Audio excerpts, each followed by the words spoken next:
కాకినాడ జిల్లా సామర్లకోట పట్టణంలో వేంచేసి ఉన్న శ్రీ బాల త్రిపుర సుందరి సమేత శ్రీ చాళుక్య కుమార రామ భీమేశ్వర స్వామి రథ మహోత్సవం సోమవారం మధ్యాహ్నం అత్యంత వైభవంగా నిర్వహించారు.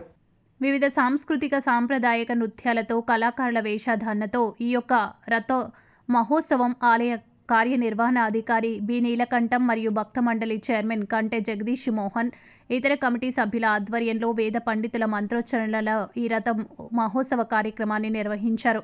వేల సంఖ్యలో భక్తులు రథం యొక్క తాడును పట్టుకొని వారి యొక్క కోరికలను విన్నవించుకుంటూ స్వామివారి అమ్మవార్ల విగ్రహాలతో ఉన్నటువంటి ఈ యొక్క రథాన్ని లాగడం జరిగింది. సామర్లకోట పట్టణంలో ప్రముఖ సెంటర్ మీదుగా ఈ యొక్క రథ మహోత్సవం జరిగింది. కార్యక్రమానికి కాకినాడ జిల్లా టీడీపీ ఉపాధ్యక్షులు నిమ్మకాయల రంగనాథ్, సామర్లకోట పట్టణ అధ్యక్షులు బడుగు శ్రీకాంత్, సీనియర్ టీడీపీ నాయకులు అడబాల కుమారస్వామి, వల్లూరి దొరబాబు, జనసేన పట్టణ అధ్యక్షులు సరోజా వాసు, ఇతర టీడీపీ నాయకులు వేల సంఖ్యలో భక్తులు పాల్గొన్నారు.